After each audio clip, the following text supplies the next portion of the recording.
who are not in the business, so you know, is the fundamentals are grip, alignment, posture, gaps, grip, alignment, posture, stance, ball position, and then some sort of what are called time and tempo, which is a catch-all for a lot of different things. We made the point that those things are variable, not fundamental. And what we mean by that is all the best players aim differently, or a lot of the best players aim differently. This is an example of Arnold Palmer with a closed stance, John Cook with a closed stance, and across the page you see Lee Trevino with an open stance. We also made the point that the best players hold the club and aim it much differently. They have all different variations of how rotated the hand, just say, take for instance the left hand, how rotated the hand is. And they have all variations down here of how the club is aligned. And we said that this alignment would be one more like Steve Elkington or Trevor Immelman or Ben Crane. And over here would be more like Jesper Parnevik, KJ Choi, some of these guys are in this type of alignment. And I know another person that has this type of alignment, that would be Sean Cox. Then there's the different handle positions, the positioning of the butt of the club. You have someone like J.J. Henry who has the butt of the club way back. Okay, he holds his hands way back here behind the ball. And then you take someone like Lee Trevino, who had the hands way, or Steve Elkington, they got the hands way forward of where the ball is. So you see different angles of the shaft set up. They don't have their hands in the same place either. But JJ's got a forward press. Oh yeah, we've told JJ about this the way he's setting his grid up, and he says, "Look, guys, I got a forward press." He'll set up, and he's got the butt of the club, three balls behind the ball, right? Butt of the club is 3 balls back of the leading edge. When he sets up, he forward presses, and he goes like this far. Doesn't quite get to the ball. Doesn't quite get the ball, but I got a forward press, he says, because he's been told that before, and he's like it's like a paranoia, isn't it, Mm-hmm. about being told that. But wouldn't the pitchers kind of... They do, but he looks at them and it just goes like this. So we have to keep reinforcing the same thing over and over again. So they hold the club different, they aim different, they position the ball different. And so some of these are coming from the book, but it's going to grow from here. You can see an example of Bruce Litsky versus Alan Doyle's ball position. Okay. Now, by watching this, watching the clinic and talking about it, you can start to make some inferences about how these guys hit the ball just by seeing these variables. Well, look, when I looked at those pictures in the book, Yeah. So I was cynical at the time I was looking at the first time. I said, this isn't necessarily the way it is, because you got old pictures and you have new pictures, and the technology has changed, shafts and everything else. Is there any truth to that? There is truth to the fact that the shafts have changed, Right. and it's true that the balls have changed, and it's true that the clubs have changed. It's true that the guy hits a different club on almost every shot. He hits a 4-iron, he hits a 6-iron. So yeah, it's true, but the geometry is universal. Okay, the principles being applied are the same today as they were yesterday. There's a hickory shaft or a steel shaft. Right. Now, the hickory shaft may affect how the geometry is applied. I think that's where you're trying to get.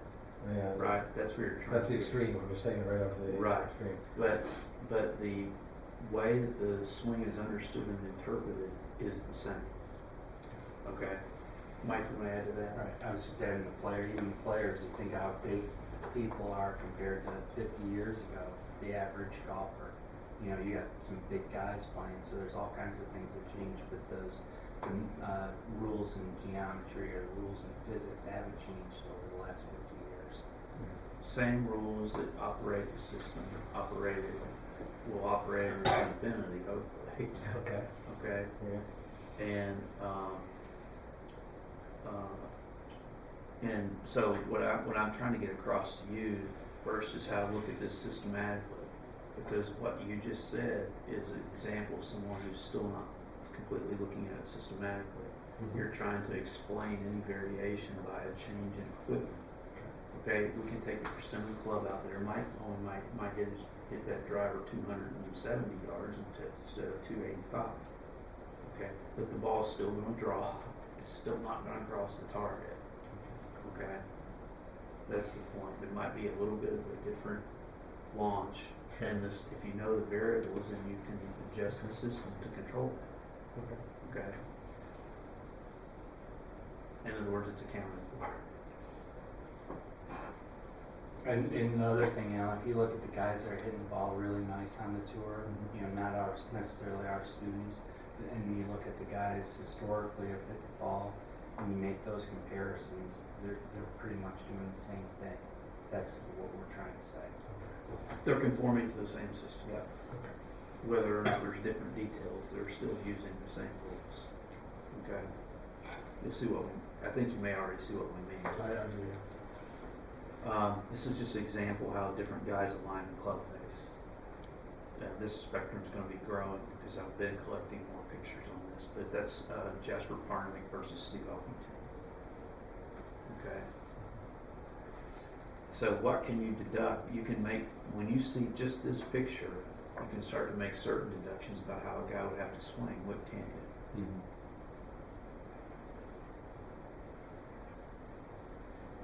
Then a lot of people would tell us that, well, okay, all these guys are different, I got that, but they're all the same at impact.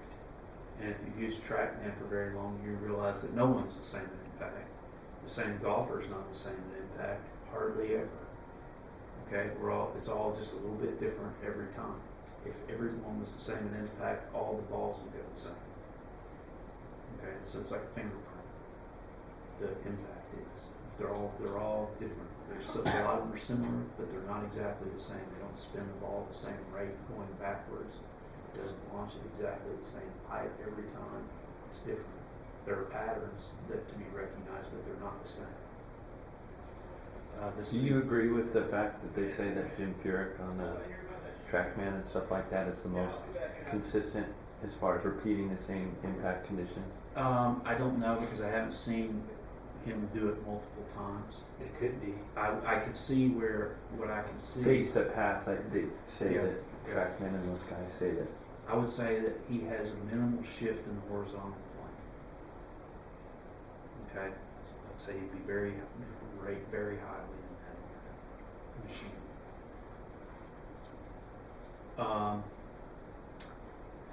Now, so this is just a picture then at impact of the three major winners, guys who won major championships in 2008, and the pictures were taken in 2008. So I wanted you to see the difference of how they hit the ball. And you can see the picture on the left shows a club face that's more closed, less loft. The picture in the center shows a face that's more square with more loft than the picture on the left.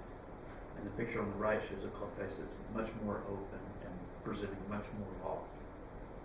Okay? Any ideas? Who they are? Tiger Woods. Tiger Woods is the middle one.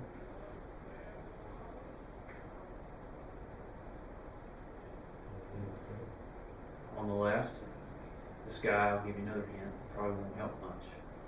This guy, when TrackMan released their statistics that they take during the rounds, they set up on some holes on the rounds and they're measuring all the golfers. When they released their statistics, TrackMan, this person had the lowest launch of any player on the tour. The guy on the left. It wasn't a stack and tilt swing that had the lowest launch. No, they weren't even in the low 30s. The lowest 30%. Okay, this player was last. Trevor Immelman? Trevor Immelman. Yeah. That's Trevor Immelman. Lowest launch. Now look at where the shaft is. Is it in front or behind? Right. It's back. You see how the face is turning over. Remember how we said turning the face over reduces the wall, right? Okay, that shouldn't surprise you once you put those two pieces together.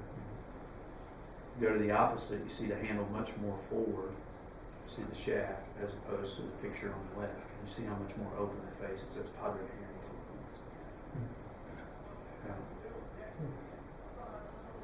Now, so we say that they all aim different, they all hold the club different. the opposition ball different. They're not the same in impact. What's a measurable difference between good golfers and bad? This is on the video. Where the club hits the ground is measurable. The poorest players' swings bottom out further and further back behind the ball. And we went over two things that, and then often what happens is that after hitting the ball with the low point of the swing behind the ball, they start flexing their arms, pulling their body up and back to miss the ground, and then they fin the ball. So they're batting and thinning with the low point behind the ball every time. So they think they have a host of different problems, and really it's just like a manifestation of one problem. Okay? Now, so we make this picture to show how the weight and the butt of the club affect where the club hits the ground. So the two black arrows mark where the two centers are. Red lines marking where the club is hitting the ground.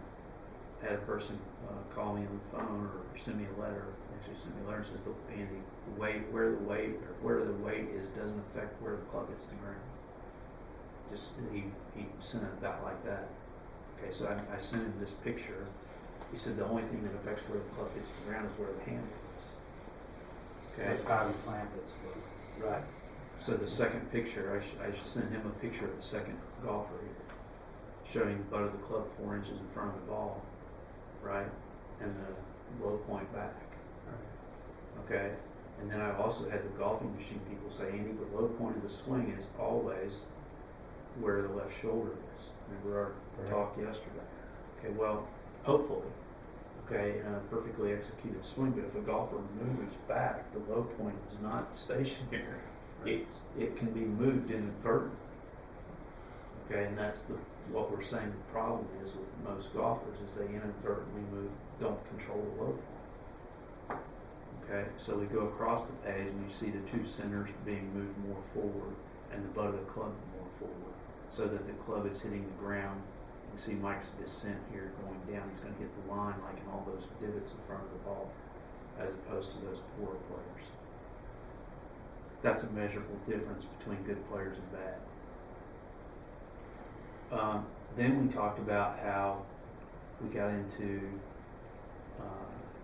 after discussing what controlled the low point, the weight and the handle, we just started to discuss how golf had, under the pretense of creating power, had designed a model where all the golfers shift their weight back and forth and release the club to try to store power. And we said that those were the things that would make the control of the low point most chaotic. So then we had to start introducing, if you say that, well, where does the power come from if it doesn't come from those things? And we said that, we said that golf was played on a tilted angle. Golf was played on a tilted angle here, okay, because the clubs are big. And because of that the club moves in an arc, and that the hands move in an arc. And that gives potential power, okay? Then we went into how the body would start to conform to that arc. We said that the left knee should flex and the right knee should straighten. The knee flex should change. It shouldn't stay the same. Are you with me on that? And it's not because Byron Nelson bent his left knee and straightened his right. Okay, so it's not a copy of Byron Nelson's picture. Byron Nelson's picture is an example of the geometry. Okay? This picture of Byron Nelson. He could do it wrong. He could do this, then would you copy this? Okay, in other words, he could translate and lift his arms back. Now what will we do? That's the problem with just going through the internet and scouring a picture and trying to copy. There has to be some principle that you're trying to demonstrate. This also demonstrates the hands moving in an arc as measured by where the club passes through the base of the humerus. Okay, that to give you some quantification for how much in there. And it's not that your left leg should bend and your right leg straighten because of this picture of Ben Hogan. Okay, so it's not because of Byron Nelson's picture. It's not because of Ben Hogan's picture. It's also not because of Arnold Palmer's picture, bending his left and straightening his right. How much hip turn would you say there is there, by the way? Minimal. 75? Exactly. Quite a bit, right? Mhm. So it's not because Byron Nelson, Ben Hogan, and Arnold Palmer are changing their networks, okay? And it's also not because Byron Nelson, Ben Hogan, Arnold Palmer, and Sam Snead are changing their networks. Left knee bending, right knee straightening, okay? That's actually pretty good, yeah. And it's also not because Gary Player, and then we start from there and go down the line. I've just added a few more. Now you're starting to see, when you group them together like this, varying degrees of how much the leg's straight. In other words, this picture of Andy North, his leg isn't as straight as this picture of Arnold Palmer. But the fact is that the left knee bent and the right knee straight in both examples. Or Lee Trevino, Paul Azen. And then you will hear that, okay, well, that's those old guys. Okay? Nobody on the tour does that anymore because the ball's different. Okay? They'll say something like that. Well, just starting on that one, the fact is that I just went through in about a half hour and started pulling these out. Okay? Left knee bends, right knee straightens, left knee bends, right knee straightens, left knee bends, right knee straightens. Just going right down the list here. Ian Poulter, Lee Westwood, Richard Johnson, that's Ben Crane. Ben Crane, who incidentally who says he keeps his knee flexed. Okay. Wyatt Yang, it's the Steve Stricker right here, Ian Poulter. I forgot he and this player on the left is. It's a nice looking swing, doesn't it? Tom Pertzer, Michael Allen, Jason Duffner. Anyway, a lot of these guys, we keep track, okay? You'll be able to tell by doing this that I'm keeping track. We travel the tour every week, we're keeping track. Because we are often criticized for saying this, so we're keeping track. And I can tell you that several of these guys' swings, in fact, did not used to straighten. For instance, Jason Duffner right here, who had the best year of his career last year, his leg did not used to straighten. Michael Allen's leg did not used to straighten. Tom Pernice's leg did not used to straighten that much. It's more than it used to. I think that's interesting too. Okay. What's your theory on that? Why are their swings changing? My theory is that it's been made a topic of conversation, and it's become a measured element of the swing, and that they've allowed themselves to do it. Here's a story you'll find interesting. One of the smartest guys, well, one of the most educated, inquisitive people who's never came to us for a lesson, talented players I've ever seen, his name is Charles Happ. Okay, works hard, disciplined. He's been to every coach on the tour. He's practiced for 10 years, and I watch it periodically, probably 6 times a year. I see him out on the range with these pillows and his shoes off, trying to hit off these pillows, trying to keep his right knee flexed. If I have time, I'll show you the picture. But he swings back, he tries to keep his knee flexed, tries to keep his knee flexed, tries to keep his knee flexed, and at the top of his swing, it straightens out. It straightens all in a space of like this much of his swing. It goes, and it straightens. It's a shocking picture to see. It's kind of like Michael Vick's arm. You know, it's a shocking picture to see. Wouldn't you say? Mm-hmm. So he's kind of made his rounds, and he watched Grant Waite help Tiger Woods right before the U.S. Open last year, because Tiger was asking a lot of questions to Grant, he admires Grant's swing, and Charles was there at Osler. So he asked a question to Grant a month later. He's like, how was he said it last night? How can I keep my right knee flexed? And Grant was like, well, the reason why you're having to work so hard on it is because you're not supposed to do it. Okay, it's taken you this long and it's still not correct. It's still not the way you think it's supposed to be because you're working from a false assumption. Okay, that's what Grant said. Do you have anything to add to that? Because I left some of that story out. No, we can just keep going through those pictures and then we can. Okay. So now you can take all these pictures, you can see the leg changing flex, right?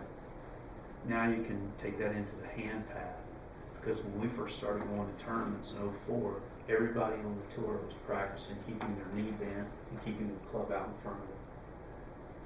Everybody on the tour didn't want to get stuck, so they were all going like this. Okay. Well, here's some pictures. Now we're at we have 18 players who've won, I don't know, 750 tournaments. Pick a number. Okay. We're demonstrating a similar hand path that moves in an arc that passes through somewhere close to the base of humerus. That is the beginning of the pattern demonstrated by great golfers. Okay? You could take that and you could make it into something that looks like this. Okay? Now we've got Judy Rankin, we've got Ben Crenshaw, Lloyd Mangrum, Greg Norman. How about Colin Montgomery down here? Everybody thinks he has this upright swing, right? Look at his hand path there. Okay, Ernie Els, that's Bob Charles flipped over, Payne Stewart, Tom Watson, Lanny Watkins, Sam Snead, Ben Hogan, Gary Player, Craig Stadler falling into that category. Okay, Bob Tway, Ian Woosnam, Larry Nelson, David Graham, Al Geiberger, Ron Palmer, Miller Barber, Tom Kite, Tommy Aaron, Andy Bean, Curtis Strange, Ray Floyd, Byron Nelson, Jim Colbert, Doug Sanders, Andy North, Dave Stockton, Jerry Pate, Bruce Litsky, Joanne Carn, Kathy Whitworth, Tom Weiskopf falling into that category. Very interesting. Now we're at 80 guys or 60 guys, and this thing's going to get bigger because I'm working with a monster. Okay, but it's not quite ready. Anyway, you see the point here, the pattern demonstrated by lots of great golfers with a similar hand path and a similar way of flexing and straightening their knees. That's interesting because what you read in the magazine is something like this. Okay?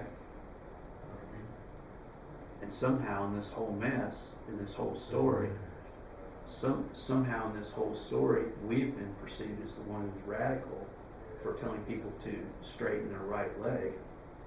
Okay, and all those in the face of all those pictures, take your hands in and straighten your right leg. What I mean by that is that this picture in the middle was described as flat and a reverse pivot, two flat and a reverse pivot. That was what the golf television said about this swing. This swing right here was called athletic, powerful, natural, beautiful. Quote. Okay? Now, to my mind, the golfer on the left here has straightened his leg, turned his hips, and taking his hands flatter and inward more than the golfer on the right. But because of Aaron Baddeley's association with us, he was called too flat and a reverse pivot. Okay? You see what I mean? Mm-hmm.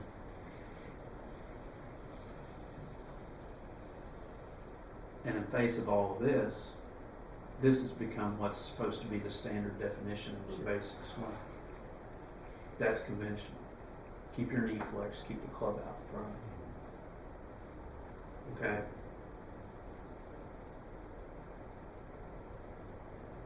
Now, the same person who wrote this article is the #1 teacher in the world, okay, who I've been a fan of at some points in my golf, okay. 3 years ago became the coach for Phil Mickelson, 3 or 4 years ago. Does an interview on the Golf Channel. Boy, we see that Phil, you're going to work with Phil now. Tell us what the first thing is that you're going to teach to Phil. What are you guys going to work on? Well, the first thing we're going to do is we're going to keep his back knee flexed, and we're going to shorten his swing. Okay, those were the quote. These pictures were taken last year sometime. I just pulled them off the computer. Okay, and I just wanted you to see how his left knee's still bending, his right knee's still straight. Okay, so he's like Charles Howell. He hasn't quite gotten that part fixed yet.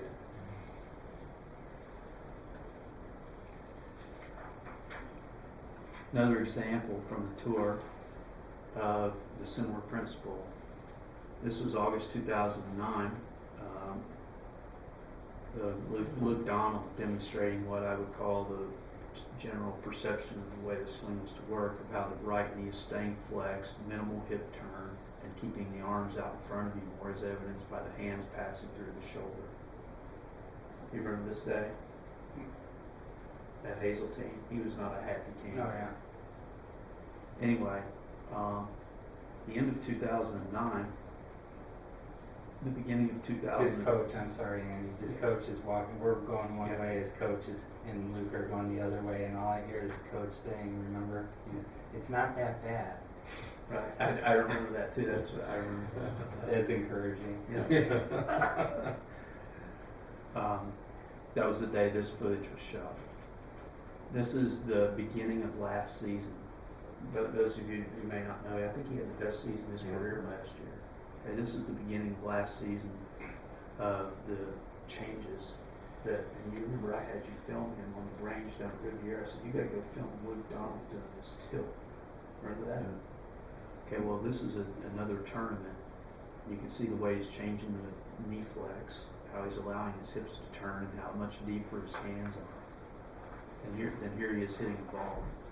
So when you see the difference in these two pictures, knee flex and hand pattern.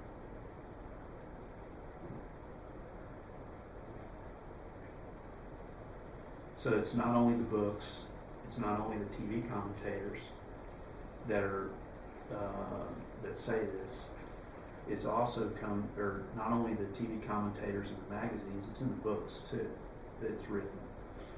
This shows an ideal position at the top, a nice rounded coil with the hips and the upper body behind the ball. I have maintained the flex in my right knee.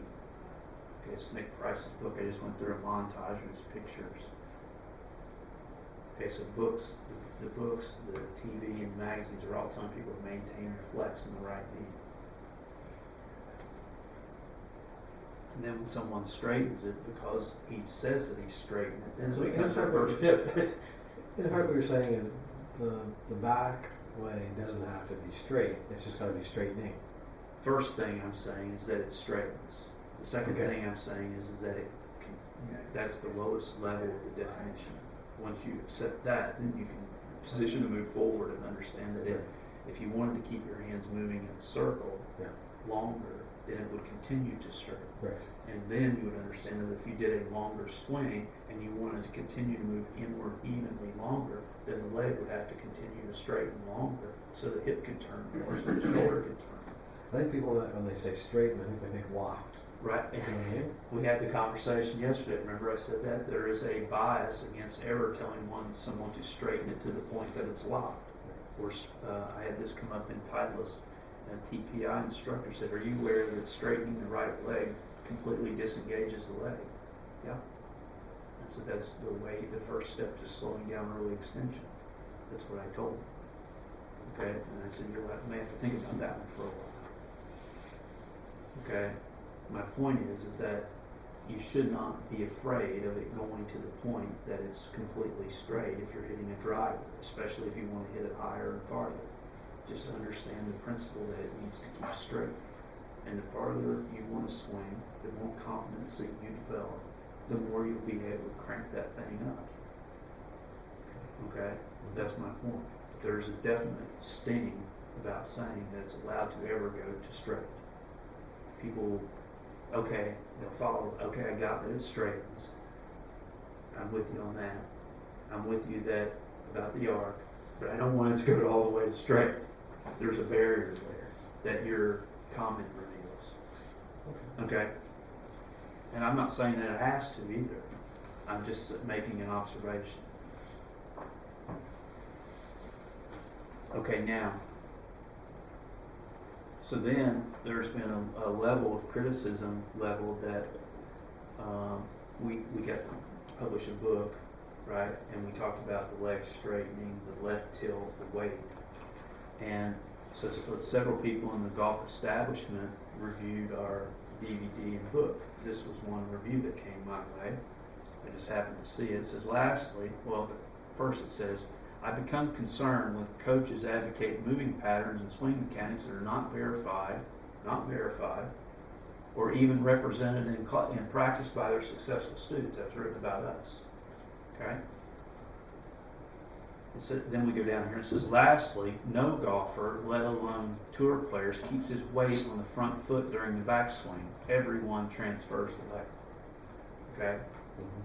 Well, here's Mike hitting off with a force play. Okay? Demonstrating that the weight, this is the last click of his backswing. I was sent this picture by the company that measured this. Okay, here's Mike's 60-40 at the tops, like we said. Okay, so Mike is demonstrating. Here's a picture of Ben Hogan's hips at the end of his backswing.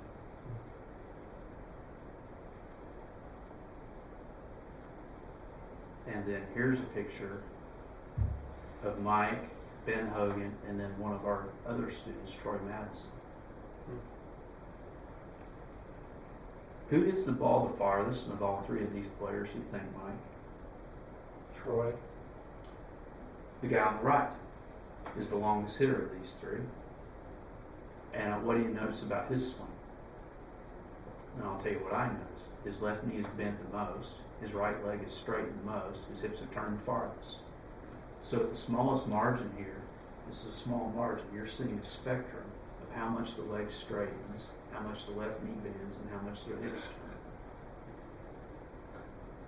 turn. Okay? That's interesting because the big four of golf instructors is named by Golf Digest. It says here the big four instructors labeled by Golf Digest have advanced the theory of translating one or both of the axes of the hips and shoulders on the backswing for many years. Here's the pictures of them showing what they would perceive as the golfer should do, to shift the weight back either with the hips and or the shoulders. To my mind, these pictures look like the opposite of those three we just looked at. Okay. Then, at least it says here, we teach a centered shoulder turn and no translation of the axis of shoulder turn. In other words, the shoulders do not move back, right? Follow me there, guys? No moving back of the shoulder turn. What about someone like Jimmy Ballard, who talks very much about his connection, which Yeah. I think you guys talk about as Yeah, well. absolutely. I definitely want you to move off the wall. Yeah. It's kind of Yeah. two different things going on. I agree. That's about what you want. That's about it. I agree. It says here, Nichols agrees with Wilson and by extension with Plummer and Bennett. I do not believe in a lateral shift, says Nicholas. Of course not. I believe in staying on the ball. Asked what he thinks about teachers who advocate a weight shift, he answers, they don't know how to play golf.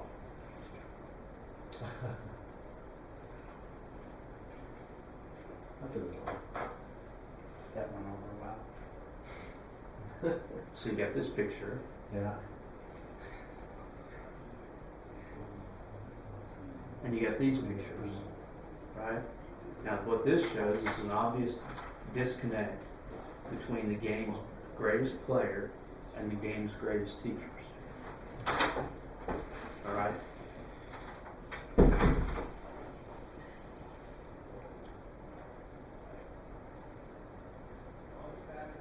Now, this is an example of golfers that it's not a finished one. You can see we're working. This is just players on the tour, okay, that we've taught or had an indirect association with. What I see here is a centered swing with the shoulder turn, and the weight either centered or slightly to the left, depending on which picture you're looking at. None of these pictures are listening to the big four, right? Whose weights are all over their back foot. So the players today aren't shifting their weight, is my point. Okay, so hold on. Here's my point. These players, again, I'll say it again, are not listening to the big four. So the question is who are they listening Okay, because you got the top 4 instructors standing like this on the cover of Golf Digest, right?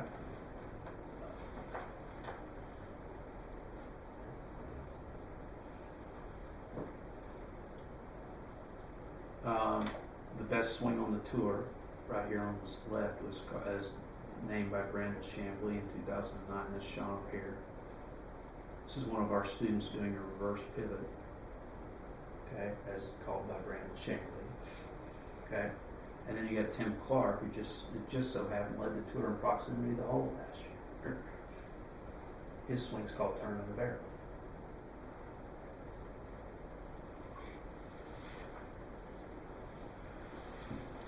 Now, some coaches have changed their theories. Okay, we make the point that if this is true and just, then people will want to do it. Okay, if what we're saying is right, then people will be compelled to do it because it's better. What's it say right here? It says to practice your turn, place a club across your chest, then turn until the shaft is over your right foot. Demonstration, please, Chris. Place a club across your chest. I don't know if I can do that. Place a club across your chest, and then turn until the club is over your right foot, like that. That's like the picture of the Big Four in the magazine. Yeah. Okay. This is in Hank Haney's book. Okay. Now, last year, February 2010, he writes, to turn up the speed, a player's natural tendency is to try to make a bigger body move, shifting all over the place. Okay? Instead of keeping the body centered and turning around a steady axis. So to me, that sounds like he wants to have it both ways. Okay?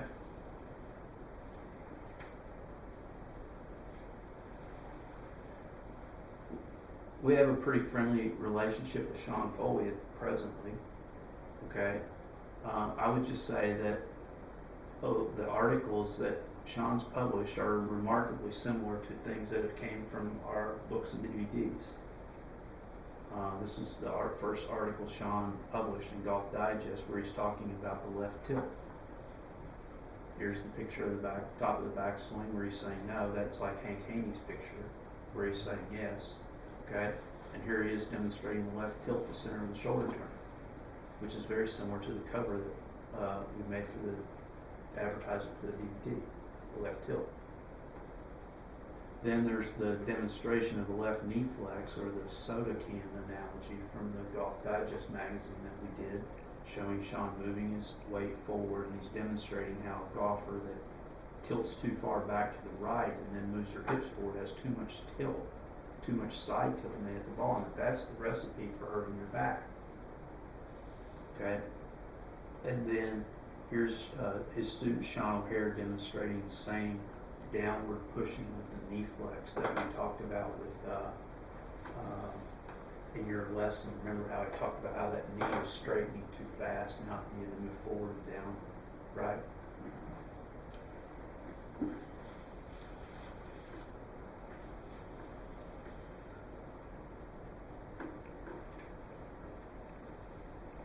These players are not listening to the Big Four. Your head, all these players have got clubs or something being held so that they can't go backwards.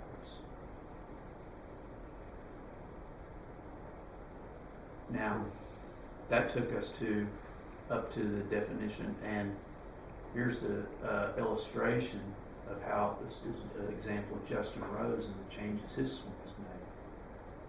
Okay, this is 2007. You can see the Hank Haney type demonstration of the shoulder turn. Okay, translating off the ball. We go across, this is all of our students. Okay, now this is Justin Rose now. And that picture in blue looks remarkably similar to this picture in green. See that? And remarkably similar. Justin Rose won 2 tournaments last year. It's the first time he's won on the tour.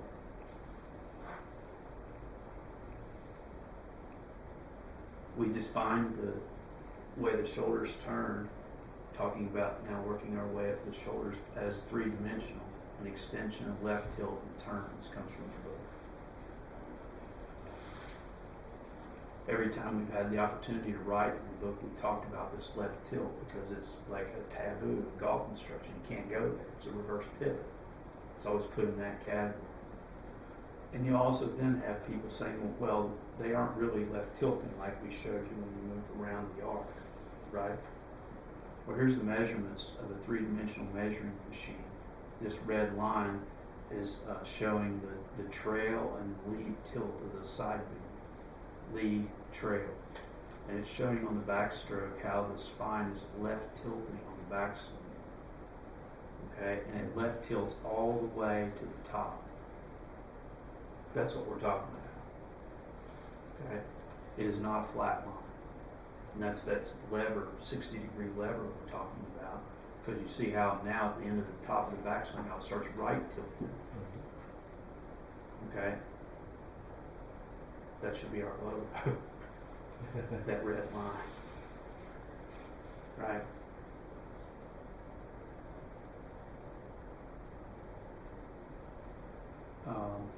Wasn't only our idea, this has been around for a long time. This comes from the most influential, probably most influential book in golf instruction. No one's ever, that I know, mentioned that the fact that the shoulder turn is drawn in front of the hip turn. Take a look at this. The oval of the shoulder turn is drawn in front of the hip turn. Here's the center, here's the center.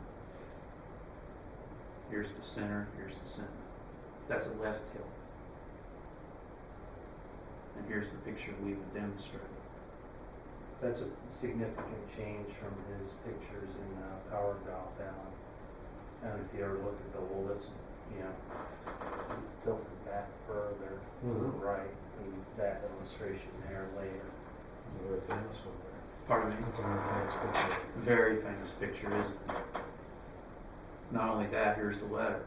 Here's a letter of Ben Hogan alluding to it. And I've had people call this a forgery because they can't believe that he would even write it. Right? This is how deeply entrenched this is. Crazy. Is it right? It's crazy. Well, that must be a forgery. That's right.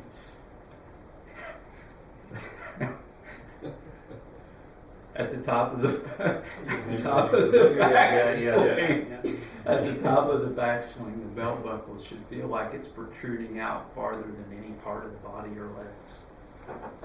At the top of the backstroke, the belt buckle should feel like it's protruding out farther than any part of the body or legs.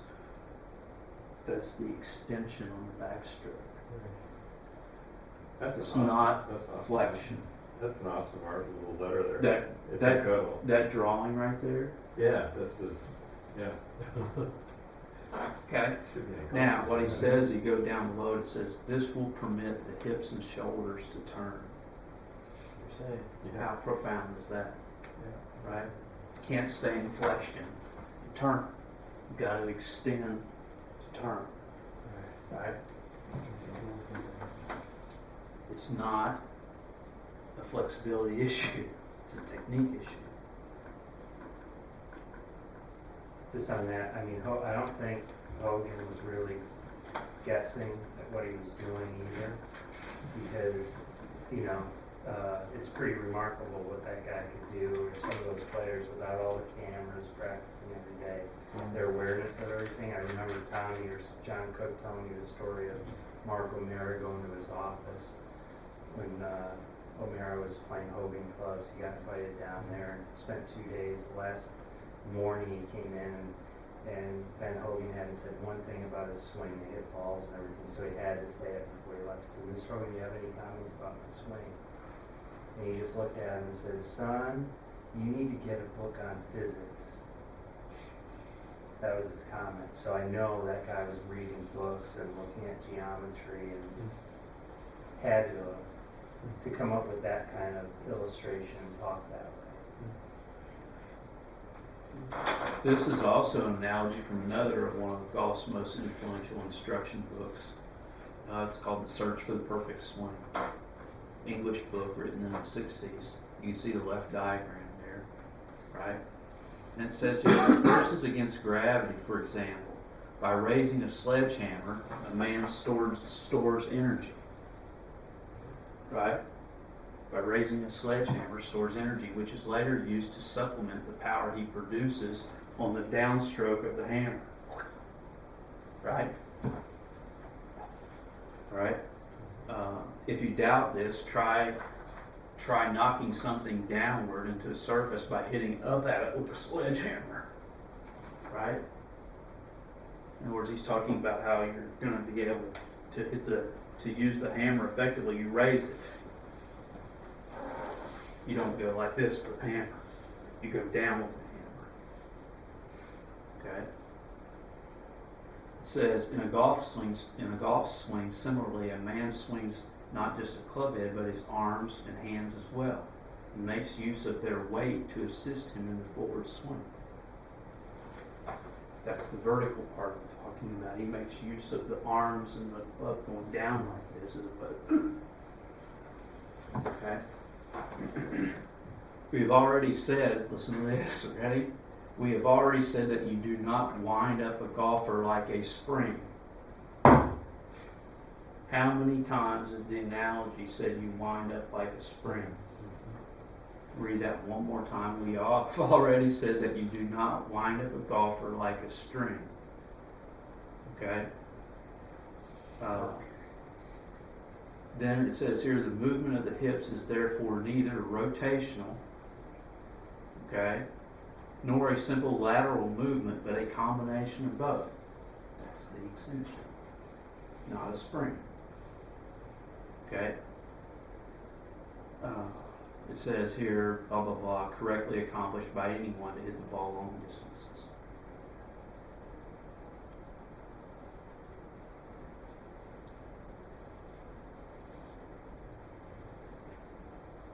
This image right here in Golf Digest, this one right here, well, you can see the left tilt in these on this graph in the blue line.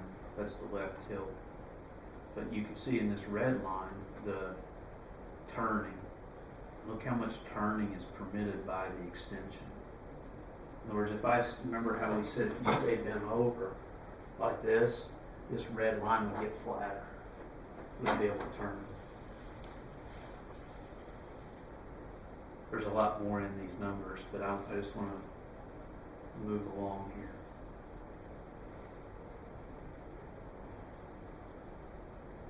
You want me to move faster? It's up to everyone else. I think this is great. Okay.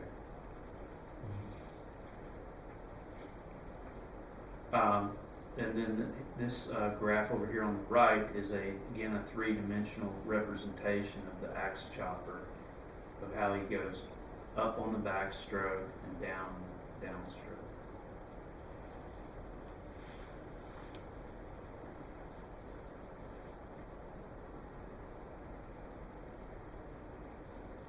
Again, just another representation of the finish. I wanted to show this to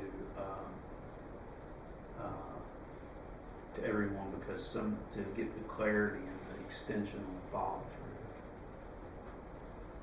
And now then the hips, when you look at the finish from the target view here, you see how it's the hip slide that's giving the golfer the tilt that you still see.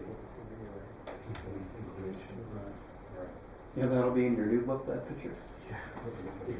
It's not This is actually done for a Golf Digest still doesn't know, in my opinion, I don't think Golf Digest knows what to do with us. Okay, because a lot of the people on their board are the big four. Okay, so they recommend that they don't use us. Because that's a good picture. That one's going to be This in one- golf tips. this is gonna be in golf in the next tips. couple of weeks. Okay, it's coming out next month. Next month? Okay, Yeah. I'll get that. Would you ever have a picture like that on your website? I mean, I go to your website quite regularly and. Yeah, this will be on there. We just have to wait really until that Oh, article sure. comes out, and then this picture will be in there. Screensaver. Yeah, that's a good one. Yeah. Because that really helps sort of visualize what we're putting in words. That's why we're down here, Yeah. is to go over these pictures, to strengthen your understanding of the concepts, make clear what you're trying to do. So again, Well, Andy and I are like, when we read all these magazines, looked at all these pictures, and I don't even think I knew what I was really looking at. I Same. just looked at the picture and read what was underneath it, and Took it face value. Right. yeah, okay, I guess that's what I see there. Yeah. And where I'm at, like, every day before I played golf, I went up, Right. do the No thing, doubt. getting the thing over there, right? Right. No And that was what, Right. sort of a warm-up exercise to get your, Right. Exactly. Millions of Things going. people doing yeah. that. No doubt. Now, this picture's in the book. I don't know that by the time hopefully that we're all done, hopefully people will really get this picture. To me, this is, if I had to pick one of the most profound images in that book that we got to write, this is the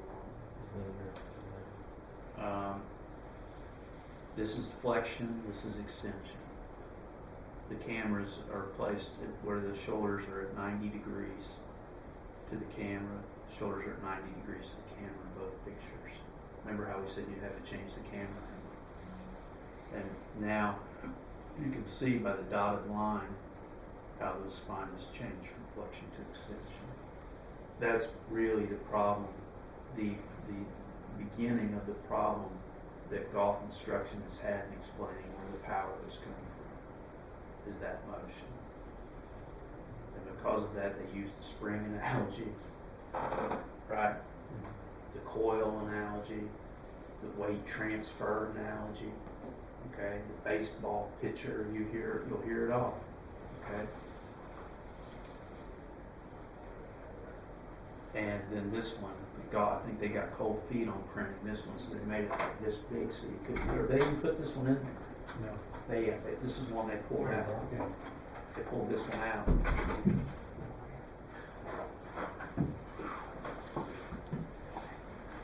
This is Dale Lund, everyone. Hey Dale, great to see you. Good to see you. Very.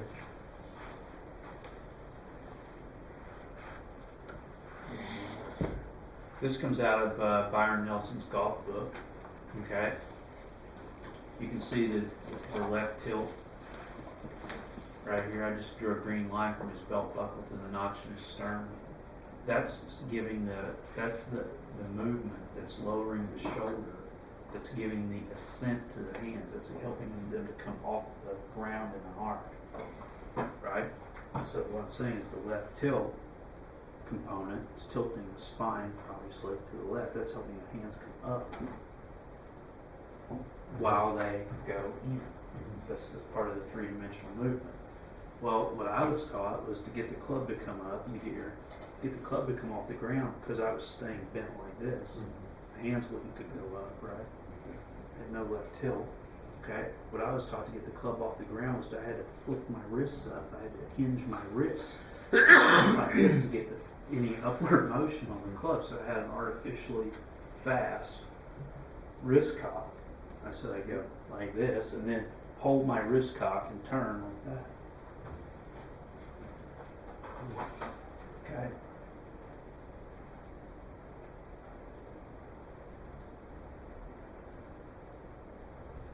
Just as a demonstration of this left tilt, this is Charlie, it's on the video. This is what Steve's showing him what the left tilt would feel like, and then this is how his swing changed over a period of 6 months. This season he went from 180 in total driving to 26 in total driving. And he went from a guy who made $70,000 in his career at age 36. Okay, he made $70,000 in the PGA Tour at age 36. He's 39 now, and he's made like $8 million, $7 million. He hasn't won yet, but he's made a lot of money.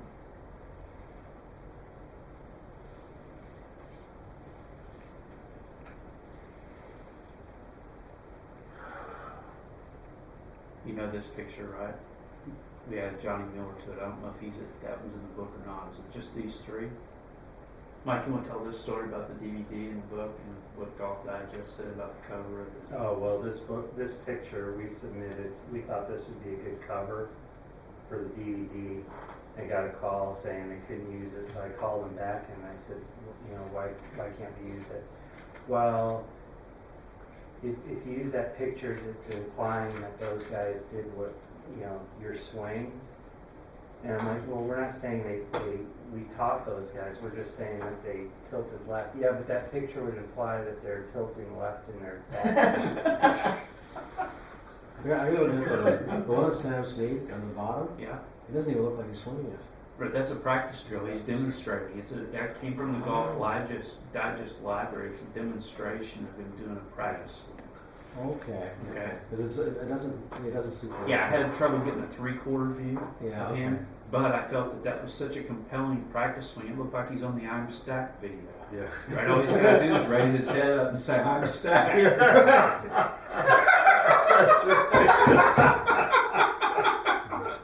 That's so good. How do you respond to That's that? right. The conversation lasted about 45 seconds because Oh, It's bizarre. weird, right? Every time I see that commercial, I'm gonna think of that picture. Have you seen the new show on the Golf Channel, The Golf School? No, I haven't seen it. It's frustrating to see what this guy is teaching. It's real frustrating. Is that the one with Martin Hall? Yeah. Oh, yeah. I heard he started talking about the left tilt the other day. Is that right? Yeah. So now, That must have been in the second show, Yeah. because the first show was not about that. the first Golf Digest, the photographer and the ghostwriter for our book, the ghostwriter for the book and the photographer who did the Golf Digest photo shoots with us were aware of these pictures and how we were using them in our book, right? So last October, they did a story introducing Sean Foley to their staff of teaching professionals, okay? And you see what picture they chose. You see. Right? You can only shake your head. You can only shake your head. It's crazy. Boy, there's a beauty on this one. This is the rear view. It's in the book. There's a great picture of Tiger Woods that Dave Wedzik took yesterday. When you guys get home tonight, get on Facebook. There's a picture floating around on the Stack Anson tilt page that I got forwarded this morning. I woke up laughing because there's this picture and there's a picture of Tiger over at San Diego doing his left tilt. Here's an example of a golfer. Remember in Ben Hogan's article where he said, I don't know if you caught it, but at the end of that next sentence that I didn't read, it says, it feels like the hips are sliding to the right, but this isn't so. Okay, that was the next sentence in that article. Well, here's an example of a golfer who's actually doing the left tilt by sliding the hips. So he's actually sliding the hips and extending the spine. Sergio. Surgeon, okay. And would you say that he has the most shoulder turn or the least shoulder turn? Like if you had to put it in the most, he's shoulder turn a mile. Now, I don't see Sergio too much in the fitness trailer. You know what I mean?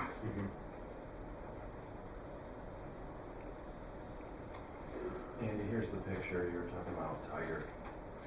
Oh yeah, should pass that to the guys.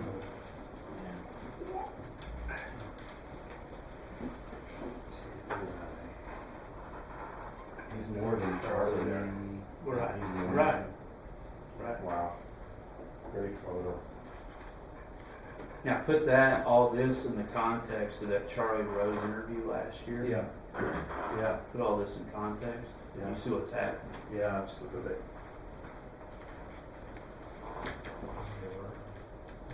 Good picture.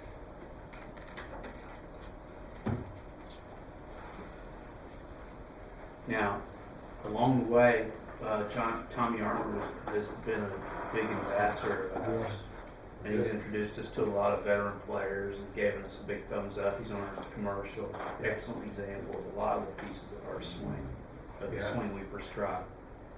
One of the days was, one of the people was John Cook. And I'll let Mike take this picture and tell him about this picture on the bottom. That's down in North Carolina, like 2006. And that's the 18th hole. John Cook just, when he hit that ball, he didn't hit the ground, thinned it, right? One arm finish. Right, let go of the club on his follow through. We watched that all day. And finally he had enough and he said, okay, what do you guys think I should be doing here? And Andy asked him what he was trying to do, and he described how, this is what I was telling Yeah. you, how he's trying to get as wide as he can to hit the ball farther. Right here. Right? The best, And Andy asked him, how's that working out for you? And John says, I'm the shortest guy out here. Right? And So- John walked up to the range when we were talking, just about to start hitting some balls, and he says, the only time I hit the ground, I hit it fat. Those are So the you're exact thin, words. thin, if he goes back enough, he hits a fat one. He was really struggling. So we made these pictures for him to show him the angle of ascent of the hands, the left tilt of the shoulder, and how the shoulder turn would stay centered via the left tilt. So these two pictures right here, John Cook, Jack Nicklaus, right? These two pictures right here, if I wanted, I could put those two pictures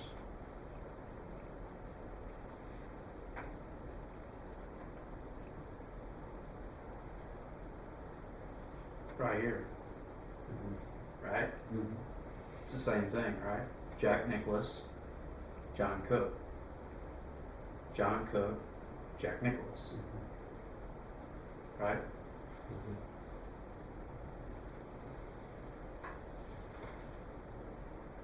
So what does he do? So what does he do, Cook? Are you John, working with him? we practiced quite a bit the Yeah. the next 6 months. Oh, okay, so you Yeah, were working with him? Yeah. Oh, Yeah, okay. quite a bit. Okay. Here's us practicing a little bit, and you can see us working on the left tilt. He's playing well now. Yeah, Yeah. you see the difference in the left tilt? Just a spectrum there. This is, we gave this to him to start to show him how to stop making that wide arc and that retention of the tilt. There's a number of these. I'll let Mike take this story. Brad Faxon. He walked down the range there. That's a picture from like 2005, right? 6. 6. And then the following year, he comes down. It's almost, end of the day. We're at the very end of the range down there at LA. And he's waiting to hit some balls. He's sitting there with a little basket of balls, probably 20 balls in his little tiny basket. And Dean Wilson, Andy and I are practicing, and Dean sees him coming down. There's hardly anybody else on the range. Dean just sees him and says to us, he says, "Don't tell him a thing. Don't say a word to him." And Brad just sits there waiting, and finally he's like, "All right, well, when you guys are done, do you mind watching or answering a few questions?" That just ticked Dean off. He tosses his driver, gets on his phone, and walks away. What was he upset? He first, we were getting accosted by a lot of players. There's players at everywhere we went at this point in '07. Everybody was asking us questions. So Dean was tired of being interrupted. Okay. Okay. And Brad was as polite as possibly he could possibly be. Sure. But Dean just didn't want to be interrupted, or frankly didn't want us to tell him about it. Okay.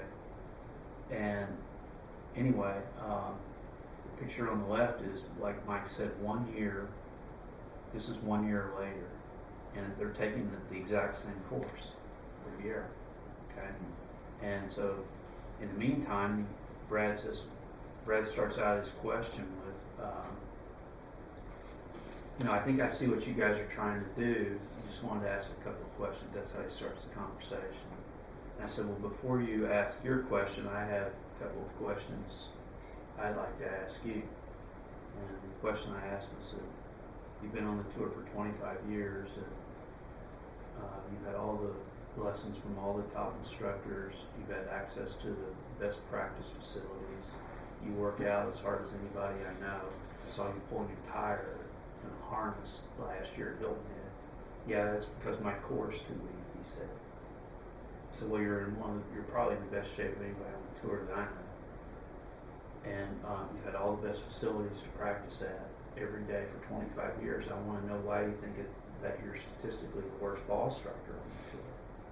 Why you think that is? And he was kind of taken aback. He said, well, what? He kind of chuckled. He said, why do you think that? Why do you think that is? And I said, well, I think that's why you're here. And I said, I don't mean it to be mean, but I'm just curious as to what you think. He says, well, my backswing, my head goes back and down. You guys try to keep it centered, I can tell by watching. That's right. And so we said, why do you think that you can't keep it centered? Well, I've been told that my core is not strong enough to support my turn. And because my core is not strong enough, when I go back, my head dips. I'm not physically strong enough to do it. And it was at that point that I told Brad that Mike eats Twinkies and can't touch his toes, or can't touch his hands past his knees, and he has a centered shoulder turn. Okay? And, Brad laughed. Meantime, Mike's hitting these drivers and drawing them like he was out there yesterday. He's like, I can't do that. So, we explained to Brad how the left tilt, the extension and the left tilt gives the shoulders some degree of freedom of turn.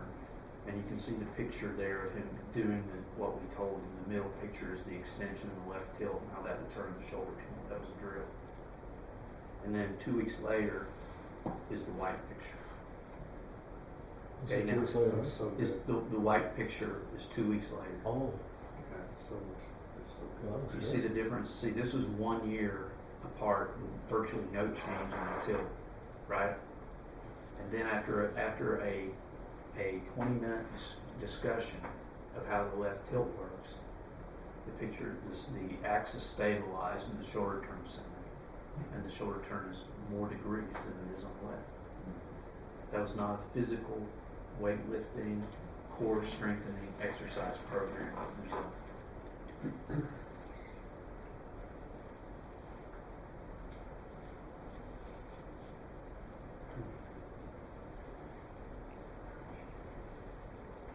This is just an expansion of that. This was that swing of Brad that I'm talking about from the year before. This was right in that 2 week period on another day.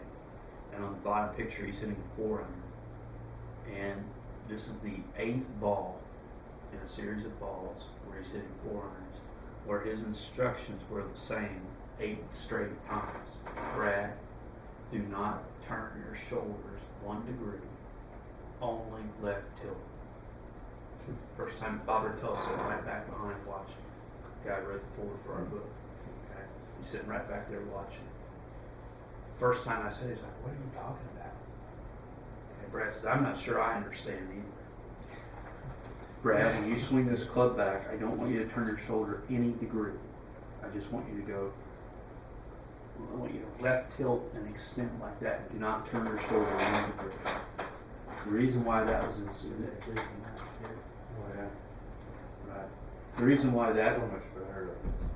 that was his instruction, what Brad was thinking was a shoulder turn, was actually a tilt retention. It was him going like that. He thought that was his definition in his mind of a shoulder turn. Okay? So when we told him to extend and left tilt and not turn, do not turn 1 degree. I told him that 8 straight times. Okay? The bottom picture is the 8th ball where I told him, and I was like this far from Brad, do not turn your shoulders, only left tilt. I want you to look at this 3rd picture, and I want you to look at which picture has the most shoulder turn. for sure. This one, right?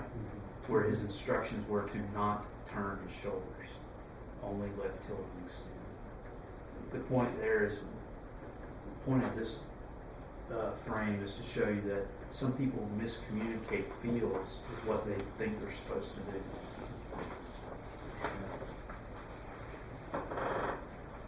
And on that subject, here's another one. Okay, Zach Johnson, we're friends with Zach Johnson, and you can see he's a guy that in his career has stayed in forward flexion. And because of that, this is the end of his backswing. His backswing would get very short. Remember we said the arm wouldn't orbit the body very far. Yeah. So he showed this picture of Tim Clark, who's got much more left tilt. You see how much farther his arm travels. Yeah. Okay? Zach's question was, how am I going to hit this ball higher? We need the left tilt more. That's a reverse pivot. I'll never get it off the ground, kind of thing. Yeah. Right? Well, you're already the lowest hitter on the tour. Yeah. Right? Okay. So over the period of that season, you'll see a difference in these pictures. This was that day. And then here he is by the end of the next season. In the meantime, he won the Masters. But see the difference in the left tilt and how far the arm. This is not the end of his backswing.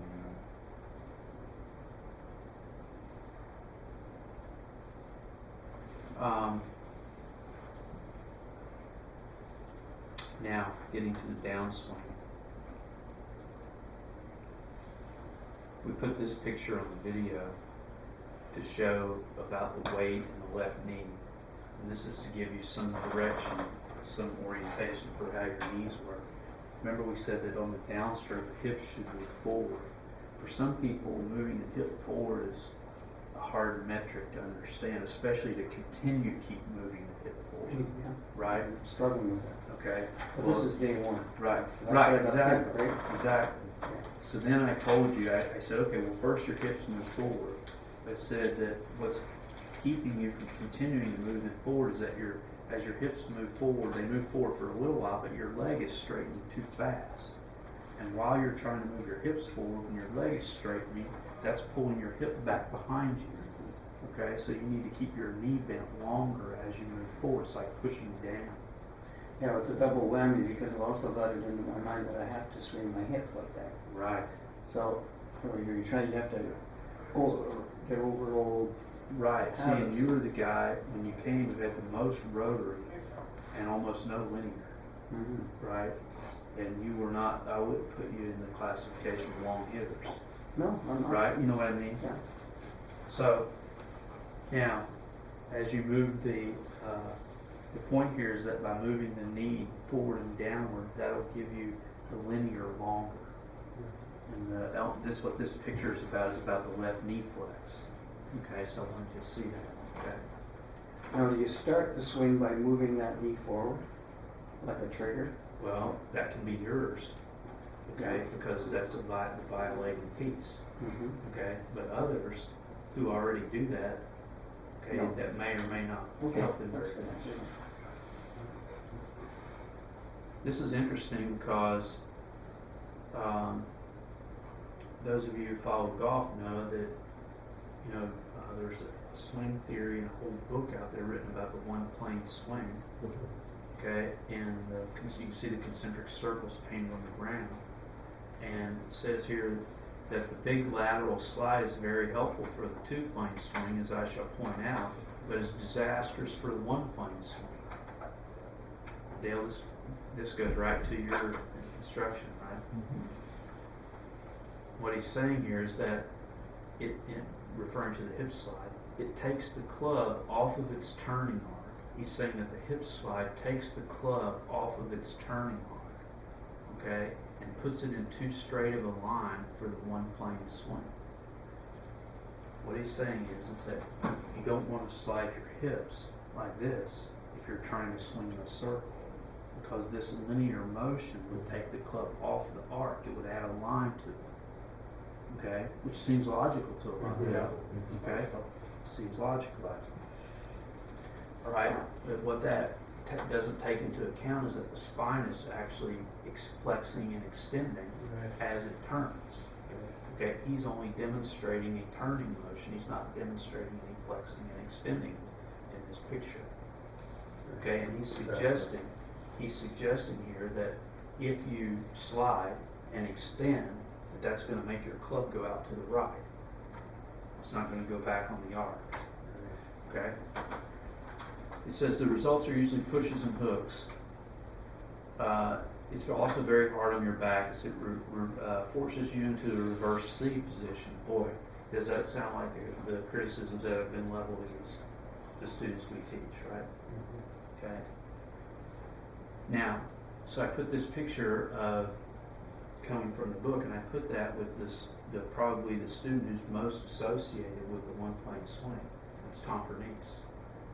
And you see the difference in the application of the one plane swing. In other words, Tom Pernice's hips are moving forward, his spine is extending. See the tilt, right? See, there's no side tilt here. He's just inflection. He's inflection there. Okay? That's interesting, because this diagram and these measurements, okay, here's the picture. Here's the hip slide and extension. Here's the hip slide and extension. Here's the hip slide and extension, okay? Well, we put this golfer, okay? We put this golfer, you can see that his hips have slid forward 5 inches. He's tilted his spine to the right, okay? Here's the measurement of the ulnar deviation, okay? Radial ulnar deviation in his swing from setup to the impact. From the setup is 38 degrees from the ground. Club's 38 degrees. At impact, what's it say there? Circle. 37. Is that higher or lower? That's lower. My point That's is, important, Alan, for you to recognize, because you're the guy that somebody might tell to stop sliding your hips forward because that's it on your golfer. it's too high. Right, you're trying to keep getting it around the corner, Yeah, that's it. right? But you want to keep doing your hip slide and extension while turning on a Yeah. circle. Okay, that's why I think I showed you Troy's yesterday. On You that. did. Yeah. This part of this discussion may be the most, if there's any part of it that's important or applicable to you guys, it's understanding this very well, especially. for That's an you. epiphany, yeah, for me. Right. That whole, This thing, okay? yeah. What that, so everybody knows, the 37 and 38 are measuring, this is the ulnar, okay? Ulnar deviation goes up like this, radial goes like this. Okay? So he sets up and they're measuring a 37-degree angle of ulnar deviation. Whenever the ball is hit, it's actually 1 degree lower. Okay? But the picture on the left and the golf book is on the left is suggesting to you that the hip slide and the extension adds a straight line to the turning arc, which raises the shaft. That's what he's saying. Okay? But the actual application of the hip slide and the extension over here, the hip slide and the extension is not raising the shaft. Okay? So now, friendly conversation in passing with one of the guys who's very close to Jim. We pointed out this picture. He said, I came all the way down to this fitness summit in December to listen to your guys' talk. I wanted to hear your talk about the descent on the driver, the angle of descent on the driver is what I want to listen to. And because we only had 45 minutes to speak, we didn't get all the way to that point, as you can see how it might happen. And, okay, so he says, I didn't get to hear that. He said, so I pulled my computer out and I came right to this picture. I said, this picture, he's one playing swing teacher. I said, this picture here. Oh, what did he say? Oh, we don't do that anymore. The guys are playing terrible. No, that's exactly what he said. I didn't know what to say. I just didn't know what to say. So, okay. EJ, yeah. Can't make that up. Great guy. At least he acknowledged it. Right. That's And that guy is one of the, he's smart. Okay, I don't want to represent that I know everything about the swing. Okay, it may be coming across that way. I hope it doesn't.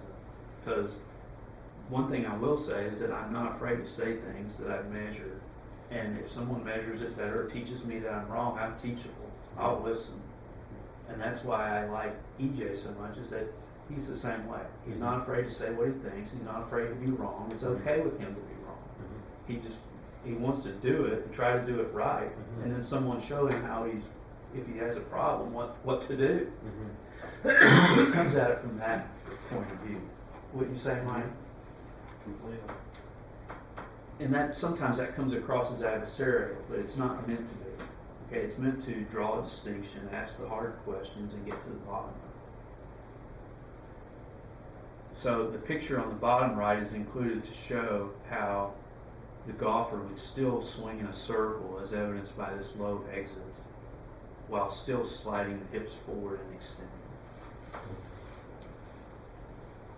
I see you got that, right, Scott? Oh, yeah. Now, the next thing that I want to make sure that everybody says is that, well, that stack and tilt's got this reverse seat that'll hurt your back, okay? In other words, when we demonstrate this extension like this, some people confuse that with the reverse seat. So what we did here is we've taken some pictures across the top of some historically great golfers. This thing could grow into something like the other catalog, where you see the hip slide and you see the extension of the spine. Does everybody see the extension there? Then we went through some of today's players on the tour who are hip sliding and extending. I threw Calvin Pete in there just to show the similarity between him and Jeff Ogilvy here. And the reason why I put those two side by side is that Jeff Ogilvy's coach is telling him not to slide his hips forward at all. He tells Aaron Baddeley the same thing. They have the same coach. Do not slide your hips forward. You're supposed to turn in a barrel. But yet Jeff Ogilvy's hip slides forward more than anybody on this page. And I find that interesting. Okay, and I wanted you to see the similarities between those two players' extension. Now, then I wanted to take and make that into a bigger sample of players. And you've got 3 lines now. The top 2 lines are like historically famous golfers demonstrating in some form an extension, the spine and extension of the follow-through. Not vertical, but extended back. The third line is an example of modern tour players doing a similar concept. We don't teach any of those guys. The bottom line is all the guys that we teach. Okay, now, what I'm saying is that with the exception of maybe this picture right here of the player that we were not teaching at the time this photo was shot, there's no picture here that's going to hurt your back except for conceivably this one. Okay? And I want everybody to see the similarities between Charlie Weed, Jeff Ogilvy, Tom Kite, and the rest of these guys. Because there's a perception, because of that perception.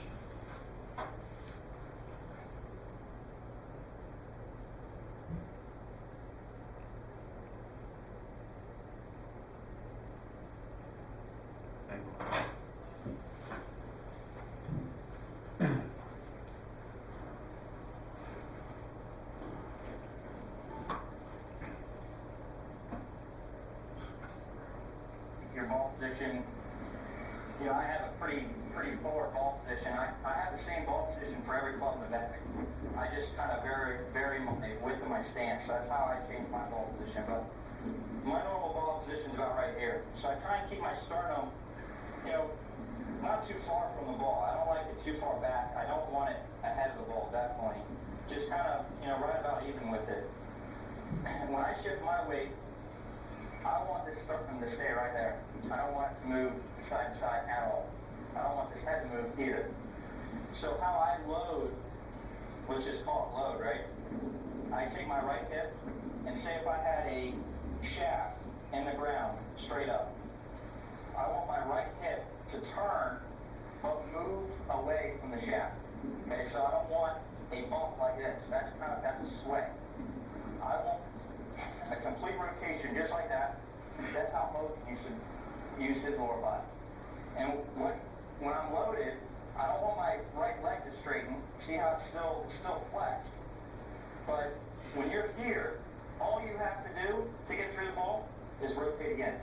There's no lateral movement. There's none of that. And when you sway back, you're going to have to sway through. And it's very hard to time it. So that's all I would tell you with your weight transfer is just try and stay centered over the ball. I don't want, you know, I'm not a huge believer in the stack and tilt. Stack and tilt is this way and that way. I like it centered over the ball. If you just want to stay centered, rotate and rotate through, and that's pretty simple. I mean, it doesn't get any simpler than that. With tempo, with tempo, Sean here, Oh, okay. best swing on the tour 2009. In spite of what he said, his right leg was straight. And he said he was, And he's shifting through it, like. Right, he shifts are moving forward Yeah, this that far. much, yeah. Right? Hunter Mahan did a similar type of thing, and then he writes an article in December of last year's Golf Magazine. It's on the cover of the magazine talking about the same coach, right? They're the same coach, Hunter and Sean. Power's life. Right, there's Hunter demonstrating the slide, okay? And here's all of our students. Okay? And just as soon as I get a day to work on this, I'm going to have Sean's picture right here because I photographed him at the last tournament last year doing the exact same drill, which is the height of iron. Now, that's a drill number 3 there? That's him demonstrating the motion of the Oh, okay. linear. And that the reason why I went to this picture is for you. The knee Yeah. flex and the hip slide and the linear. If I can. The reason Yeah, why I okay. wanted to do the ulnar deviation and the low exit is for you Yeah, guys. yeah. Okay, now, just about to wrap up. This could go on into a whole day, okay? But I wanted to show you some more of the system.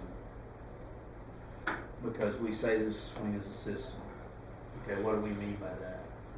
Well, it's not based on an observation of all these pictures. The pictures are just supporting the system. They're used to support the system. Drawing 4 lines here that represent planes.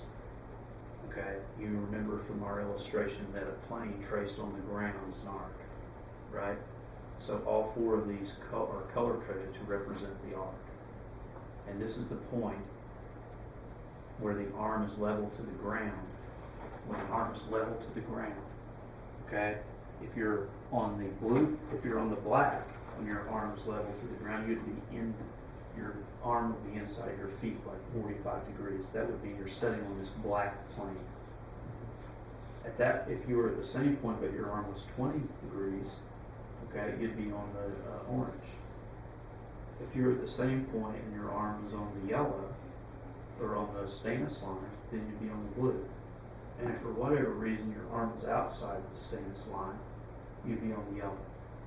Right? So you've got several different planes here that are measurable by where the arm is. You can use that color coding system to start to give you some direction for where it's supposed to be. And as a demonstration of And this, the optimum one is the orange? the orange. Okay. It's got The optimum, I'm going to get into why that is. We showed the picture in the book of all these golfers when their arm is parallel to the ground, that it's all inside the feet line. It's not outside on the blue or the yellow. So we're starting to show how these guys are using that circle, as opposed to that field goal kicker kicking across the ball. Right? Okay? Now, so if you view that in the context of these pictures, okay, you can see how what this is what would happen if the hands went all the way on the black, or what would happen if the hands went from the black to the orange, or the black to the blue, or the black to the yellow, right? And all those I'd be swinging out like that.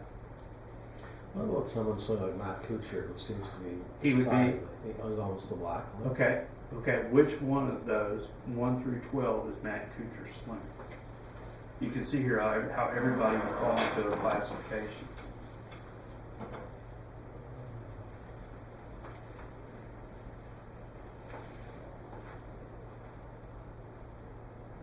You just said he was on the black Yeah. coming down, right? I'm guessing. So you know it's got to be 1, 2, 3, or 4. 1 means he's staying on the black. In other words, he's doing the one plane swing, which is even richer because he's taking lessons from the one plane swing theory. Okay? So you would think 1, right? Since he's working on that theory, but which one is he actually? 3, I think. I would say 4, but definitely 3 or 4. In other words, he's way out there, right? Yeah, right. Way out there. Okay? So he's like number 4. Because his club actually, his hands and club come out above the shoulder. Right. Follow through. So is there an optimum one there that we should? Well, I like 6? 6. Okay. Okay? So when you start talking about a system, now you're starting to see some of the framework of a system. We talked about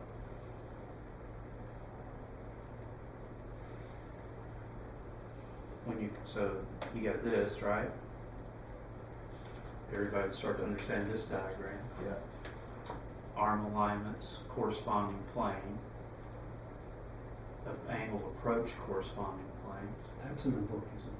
I don't know if they wouldn't put any of Not, this not stuff. to that degree, no. They wouldn't put any of this stuff in here. Because that's a good one to do if you take your thing there and then you can compare it to it. and see- Exactly. See how you're doing. Exactly. That's exactly. So now we did this spectrum to show me now which one of these is max. This is the follow through now. Okay. You see where the club is exiting. Which one of these is Matt Kuchar? 3 or 4. 4. Right? Yeah, 3 or 4. They're pretty close together. I couldn't find in the Golf Digest library in the amount of time I had a really good one to be on the blue. So this one's a little right of the blue. Right. Okay? But you guys see the difference here.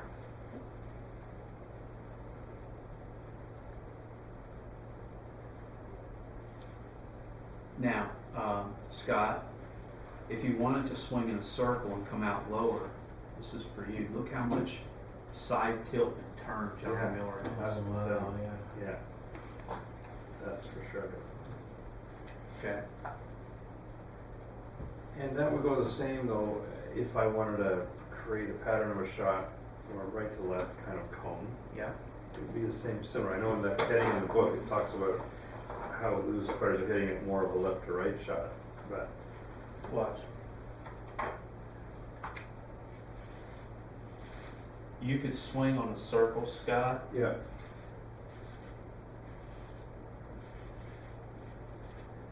You could swing on just that orange Yeah, and hit a push draw just by having the ball hit before the Right. hand. right, That's a huge thing to understand. right, sure. Because when Mac started, Mac O'Grady became angry at Mike and I because I think he became angry because we started to have success. That's my opinion. Or we had some sort of notoriety which he wasn't pleased with. And so he would tell people that all Mike and Andy did was they stole my CF model, which is a swing where he's measured that the club is swung out to the right. Well, we don't teach people to swing out to the right. He thinks we teach people to swing out to the right because we teach a draw. Right. Okay? And to me, him saying that reveals a lack of understanding of swinging in a circle, hitting the ball before the tangent with the face open to the target, close to the path, and make a draw. Right. Okay? He would represent to us that the way you draw is to swing in line 1, what he would call in line 1, out line 1, Right. or in line 2, out line 2, like Right. Matt Kuchar. Right. In line 3, out line 3, Matt Kuchar. Okay? Follow me? Yep. But that's not what we teach. Right. There may be a guy or two that we teach out of 30 who does something that resembles that. That's not the way it's drawn up. Right. And I don't know if you guys caught the irony of Matt practicing the one plane swing, which is on the circle, coming back around the front of the circle, and him being the biggest shift of the swing to the right. Right? The biggest possible shift to the right.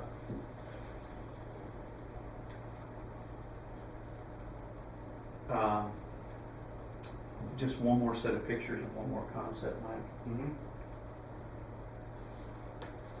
There's so much more. Okay, so you you're getting an idea here of the arm alignments. Okay, the circle, the ball placement on the circle. Okay. How to start to recognize the variations. Now I just want to make sure we're on the subject of the angle of descent. Tie that together for you for the long clubs.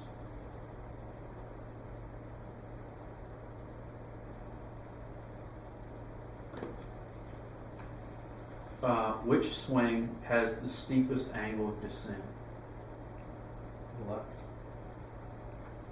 The left. Okay. Which club face is the most closed? Left. Which ball sliced? The left. Right. The left ball sliced. Face is the most closed. Yeah. This left ball sliced 50 yards. It says bait above the picture, and I I was got with it. a key there. I know. No, I was hoping it's- nobody would see it. The ball on the right was the highest draw that went about 330 yards. Okay. Now these are both Aaron Badley, and the picture on the left, this picture on the right, was taken right before the FedEx Cup of 2007. He finished second. This is taken in Boston. See the Deutsche Bank logo right there. He finished third that week. The next week they went to Chicago to BMW. Tiger made three 30, 40 footers on the back nine and beat him by 2. He finished second there. Okay. He was ranked 17th in the world at the end of those 2 tournaments. Was he trying to do those 2 shots with those swings or? He told me he was doing the same thing. Oh, okay. So it wasn't like if you did. His comment was, Right. He so was right. So we go a year later, okay? The very next year, we come back to the same tournament. This is taken at the Deutsche Bank tournament now, 2008. He's slicing this ball in weeds to the right.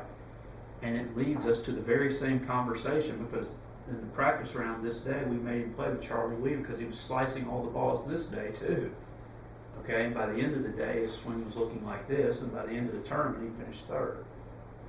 Okay, but he would go back to this piece, and then he didn't recognize this piece, and his default mechanism for not slicing was to do more of this instead of more of this.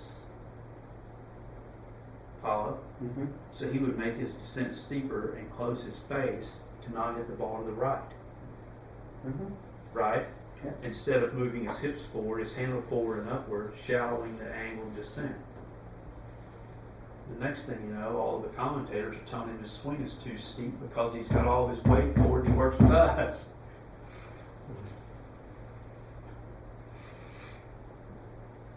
Right? So, the point here is that if you don't know it, how are you going to help yourself? We can get you hitting the ball, help you hit the ball better, but ultimately you've got to go from here and take some sort of understanding of how the ball's flying. And I just want to make the point that this was a high draw. The face was open, the descent was shallower, the putt was going out more. This was a high slice, 50 yards, big slice. The face was more closed. Okay.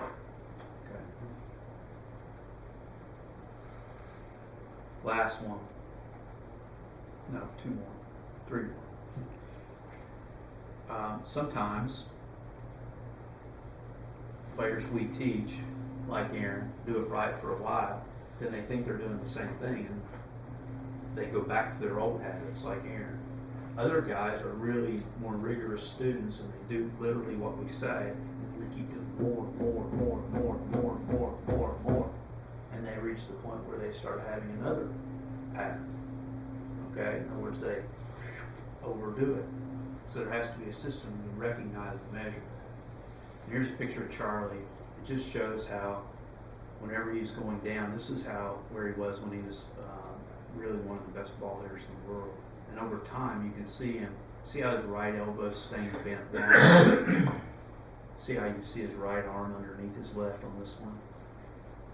Okay, and you see how his head's starting to go back more and his knees flexing in more. Okay, this is the beginning of Charlie starting to swing out of the ball too far. That's really for you to understand that because we talked about 4 and 1. Right. Okay, well Charlie's not releasing 4 and 1 here, is he? No. You can see how 4 being the blue line here, see how narrow the 4 is there? Right. So he's shifting well. He's moving well into to the forward, but his accumulators are too slow, is that You what's? got it, that's Okay. the point of the diagram. Okay, the result of that is from the back view. You see how steep the shoulders are getting. Right, You see how the club's coming out low and his hands are coming out high. right. Yeah, Okay. yeah.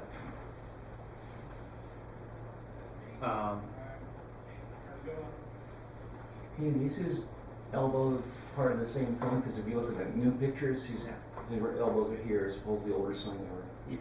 in him. Yeah. Yeah, that applies to you, doesn't it? We work a lot. The finish, you've heard us talk about, on your back, if you wanted to design a swing that drew the most, the biggest push draw, you would have the weight forward, the handle forward, and you do a backswing where you straighten your leg, take your hands inward the most, right? First line of the book. Everybody kept their weight forward, took their hands, and they'd all be drawn. So they'd have the maximum turn on the backswing and the minimum turn on the follow through. If you want to hit the biggest push draw, right? And conversely, if you want to hit the biggest pull slice, you'd have the most weight shift back, the least turn, so you go all linear on the backswing, no turn. And then your downswing, you just rotate through the ball, the opposite. Okay? This example of Dustin Johnson, he came to us for help. The left picture was a guy who sliced every ball. He was hitting down steep and slicing the ball. What you see there is a spectrum of what we told him to do, how to slide his hips more forward, turn them less. You'll see his right foot getting banked in more. You'll see his head and neck starting to stay, his lumbar starting to stay tilted over more and turn less by the yellow line right here. Okay, you see how his right shoulder on the left picture, how far forward it is through the ball.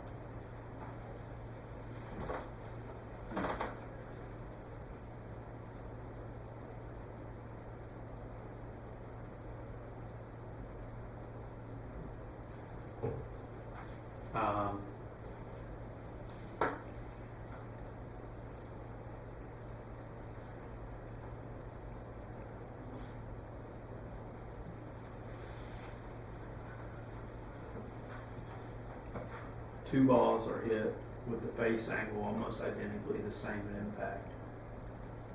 2.1, 2.3. Both balls start in the same spot at 40 yards. Okay. One ball slices 50 yards to the right. One ball draws back to the target without crossing. Face angle is the same. In fact, the ball that drew had the face more open than the ball that sliced. This is a revealing page because it's showing first that the ball's start line is controlled by the angle of the face, and second that its curve is controlled by the face's relationship to the path. In other words, the more the golfer swung to the left, the more he sliced. Okay. Okay.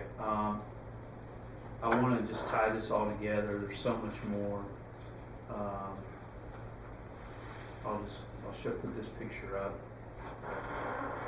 I'll show you this change in Tiger Woods' setup from last year to the Ryder Cup. Weight more forward, right, guys? You see The the ball shoulder green on the, too. in the shoulder too. Yeah. Yeah. Yes. And then I'll show you this picture of the follow through to help you see the tilt in some of the golfers. See how you're supposed to stay tilted over. This one's a work in progress. I just wanted to tie all this together and say that this part of our presentation is to show you enough pictures to put with all the things we talked about yesterday.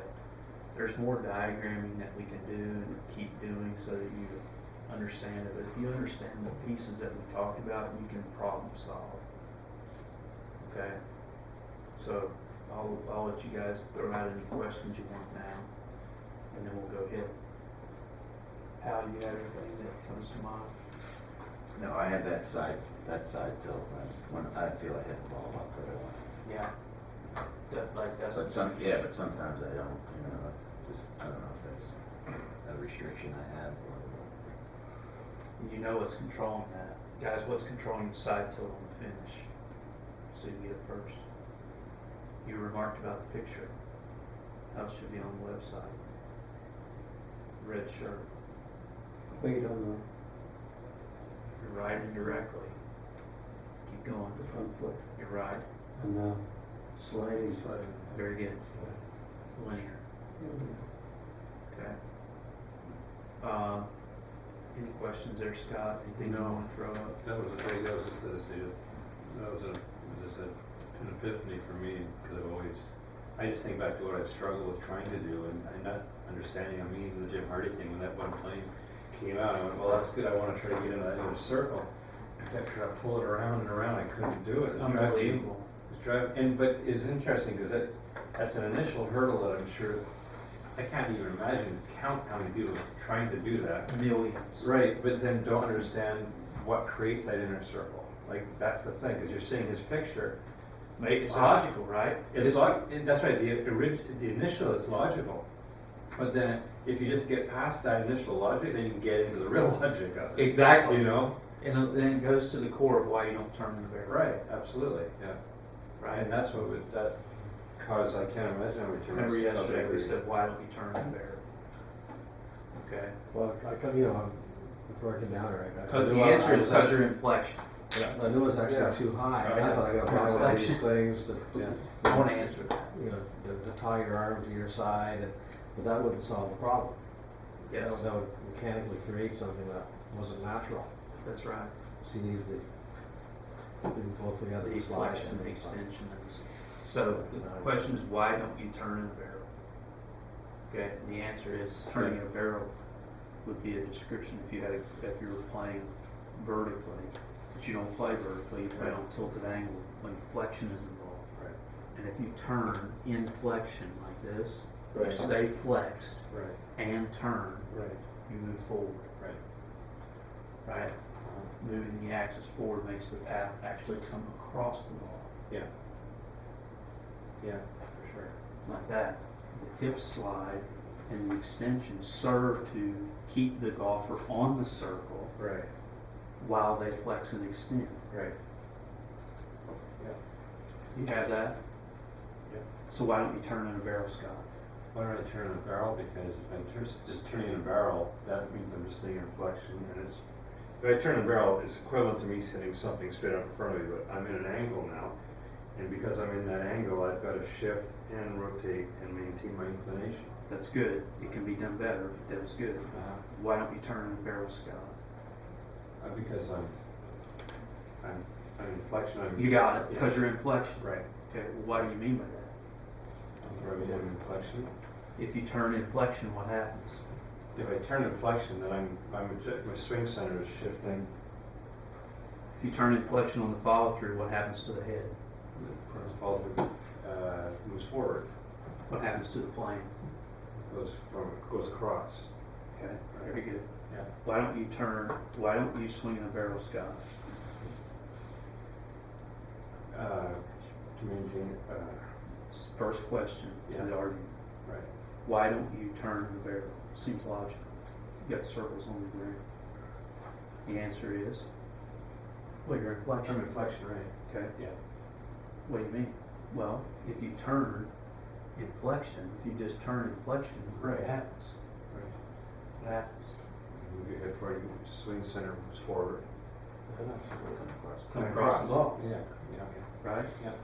So what that means is that to keep from swinging across the ball, you have to have a hip slide and an extension Right. to swing in a circle on a tilted angle. Right. Right? Yeah. Practice saying that. Yeah. Because Yeah. that's the reason I asked you the same thing 3 or 4 Sure, times is to sure. help you say it shorter and faster. Right. Right. Because you're going to get asked that. Yeah. We you know? Yeah. And what happens is some of our students, it's fair to say, some of our students that learn this, they'll forget the rotary and the full reflection, and they'll end up going like this. Right. Because they know they're supposed to extend. Right. Hold it. Yeah. Okay, that's why it's a system. Gotcha. Okay. Questions? The shot classification system, Yeah? the things that we were talking about yesterday seem to be slightly different than what's in the book. I wonder Okay. if you made some changes in the terminology, or Well, is that still the there's no changes in our terminology. same? Okay, fine. But, yeah, I want you to read though, tell me what parts of. Well, it seemed that we had sort of like push deflection or something like that. There was a bunch of other things that, so if we're talking, if I send you an email, this is the terminology we should learn and stick with You that. can use either one. Okay? Okay, they're not exclusive, they're just different. Okay. Okay. And the second thing I had is, I don't know about you guys, but this is probably the most beautiful practice facility I've ever been on. Yeah, it is. But it's all on a plane. Is there any kind of adjustments you have to make in this if you're hitting the ball uphill, downhill, up above your feet or below your feet? Is that for this afternoon's talk? We or is can, it go we can over that? demonstrate it, but I would just say that the structure of the swing, all this is the same. You're doing a center shoulder turn, you're doing a hands tracing a circle, your knees are changing flex, your hips are moving forward, your spine is flexing, extending, left and right tilting, the same. So you don't have to adjust your ball position or anything? Those Not at all. are, there's little variations in where You have to adjust the ball position, the face angle for the aiming point. Okay, and out of the sand, fairway bunker, and like we were always told not to move our legs at the bottom and just kind of pick it out and, Well, on a greenside bunker shot, so you know, the function of the shot is different than the full shot. The function of the shot is to hit the Yeah. ball that spins and stops. Yeah, well, So I the mean, technique is the- different. the bunker side is more like this, what we've been learning here. Well, You have your weight forward and your, the bunker part, Yeah. that part's the same. Yeah. The difference though is that the bunker shot, the arms bend, okay, the club recocks, okay, like this. okay, Okay, that helps to slip the club underneath the ball. okay. Okay, see, we're trying not to slip the club Mhm. underneath the ball, and we're hitting it for power Yeah. and ball speed. So This what- thing is designed for fast swing, minimal ball speed, Okay, bunker shot, okay. okay? Full swing is designed for fast swing, maximum ball speed. And you have your DVD for the short game? Which is, Are you gonna show us the stance? we will. Okay, good. Okay. Yeah. Just, Are you kind of with what we were saying here? well, I'm curious. lost on some of it, but. Yeah, I didn't expect you to get it all. Well, like, I'd like you to show me that when I have a club in my hand. Okay, I'll show it to you on the ground. Yeah,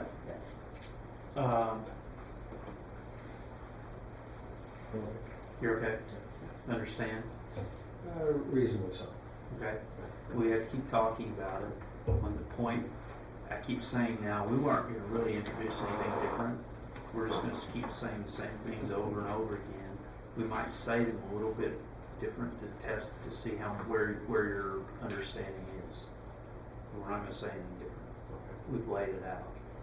There's more diagrams to the system to help you understand it more clearly, but it's all the same. Mike, anything you wanna say? No, let's go ahead. Okay.